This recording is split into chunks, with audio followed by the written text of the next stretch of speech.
69व्या all India police duty मीटचं आयोजन करण्याची संधी यावर्षी महाराष्ट्राला मिळाली आणि नागपूरमध्ये ही मीट या ठिकाणी आयोजित झाली आहे। यामध्ये वेगवेगळ्या प्रकारच्या स्पर्धा देखील होत असतात आणि विशेषतः डॉग स्क्वॉड असेल किंवा विविध प्रकारच्या टेक्नॉलॉजीज असतील यामध्ये जे काही प्रयोग झालेले आहेत त्या संदर्भात या ठिकाणी स्पर्धा होतात। मला अतिशय आनंद आहे कारण याचा इतिहास असा आहे की पहिली जी अशा प्रकारची मीट झाली होती ऑल इंडिया मीट तीही नागपूरलाच झाली होती। नागपूरपासूनच याची सुरुवात झाली होती।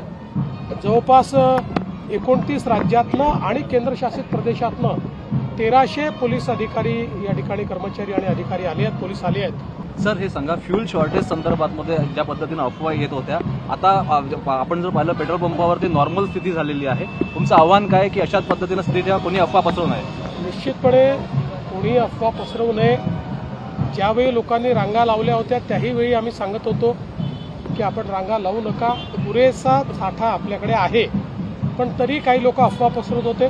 आता अफवा पसरवणाऱ्यांवरही आम्ही कारवाई सुरू केलेली आहे, त्यामुळे मला असं वाटतं की आता या रांगा लागणार नाही। राष्ट्रवादी काँग्रेसच्या आमदारांकडून तशी मागणी होती की दोन्ही राष्ट्रवादींनी एकत्र यावं, वेळ गेलेली नाही। मित्र पक्ष म्हणून तुम्ही कशा प्रकारे बघताय सगळ्या गोष्टी? मला असं वाटतं की आता ही कुठली ती स्टेजच नाही की मी कमेंट करावं, त्यांचं आपापसात ते कोणी काय बोललं असेल तर मला असं वाटतं शेवटी कसं आहे की समजा सुनेत्राताई पवारांचं काही मत असेल, वरिष्ठ नेत्यांचं काही मत असेल तर ते आमच्याशी चर्चा करतील।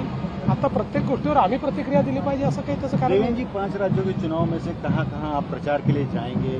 जहाँ पार्टी भेजेंगे वहाँ जाऊंगा। अभी तो मुझे आसाम और केरला में जाने का कहा है, वहाँ जाऊंगा। रुपाली चाकणकर यांना समज बजावण्यात आलेला आहे, खरंच प्रकरणात काय स्टेटस सध्या? मला आता त्या संदर्भातली कुठलीही माहिती नाही। याचं कारण जी काही चौकशी चालते ही निष्पक्ष चालते, त्याचं काही रोजच्या रोज आम्ही ब्रीफिंग घेत नसतो।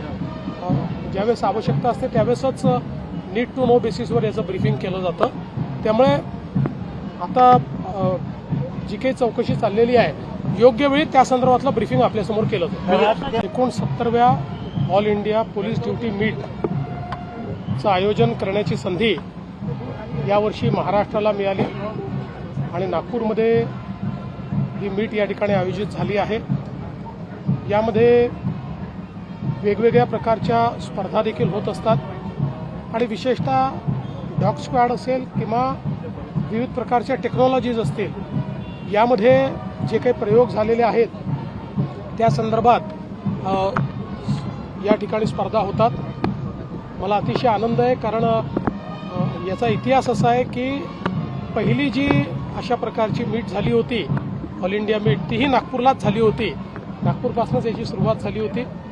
जवळपास 29 राज्यातनं आणि केंद्रशासित प्रदेशातनं 1300 पोलीस अधिकारी या ठिकाणी कर्मचारी आणि अधिकारी आले आहेत, पोलीस आले आहेत। सर हे सांगा, फ्यूल शॉर्टेज संदर्भात ज्या पद्धतीने अफवा येत होत्या, आता आपण जर पाहिलं पेट्रोल पंपावरती नॉर्मल स्थिती झालेली आहे, तुमचं आव्हान काय की अशाच पद्धतीने स्थितीच्या कोणी अफवा पसरवू नये? निश्चितपणे कोणी अफवा पसरवू नये। ज्यावेळी लोकांनी रांगा लावल्या होत्या त्याही वेळी आम्ही सांगत होतो की आपण रांगा लावू नका, पुरेसा साठा आपल्याकडे आहे, पण तरी काही लोक अफवा पसरवत होते। आता अफवा पसरवणाऱ्यांवरही आम्ही कारवाई सुरू केलेली आहे, त्यामुळे मला असं वाटतं की आता या रांगा लागणार नाही। राष्ट्रवादी काँग्रेसच्या आमदारांकडून तशी मागणी होती की दोन्ही राष्ट्रवादींनी एकत्र यावं, वेळ गेलेली नाही। मित्र पक्ष म्हणून तुम्ही कशा प्रकारे बघताय सगळ्या गोष्टी? मला असं वाटतं की आता ही कुठली ती स्टेजच नाही की मी कमेंट करावं, त्यांचं आपापसात ते कोणी काय बोललं असेल तर मला असं वाटतं शेवटी कसं आहे की समजा सुनेत्राताई पवारांचं काही मत असेल, वरिष्ठ नेत्यांचं काही मत असेल तर ते आमच्याशी चर्चा करतील। आता प्रत्येक गोष्टीवर आम्ही प्रतिक्रिया दिली पाहिजे असं काही तसं कारण नहीं। 5 राज्यों के चुनाव में से कहाँ आप प्रचार के लिए जाएंगे? जहाँ पार्टी भेजेंगे वहाँ जाऊंगा। अभी तो मुझे आसाम और केरला में जाने का कहा है, वहाँ जाऊंगा। रुपाली चाकणकर यांना समज बजावण्यात आलेला आहे, खरंच प्रकरणात काय स्टेटस सध्या? मला आता त्या संदर्भातली कुठलीही माहिती नाही। याचं कारण जी काही चौकशी चालते ही निष्पक्ष चालते, त्याचं काही रोजच्या रोज आम्ही ब्रीफिंग घेत नसतो। ज्यावेळेस आवश्यकता असते त्यावेळेसच नीड टू नो बेसिसवर याचं ब्रीफिंग केलं जातं। त्यामुळे आता जी काही चौकशी चाललेली आहे योग्य वेळी त्या संदर्भातलं ब्रीफिंग आपल्यासमोर केलं जातं। You like this video? Then like, share and subscribe to Mirror Now.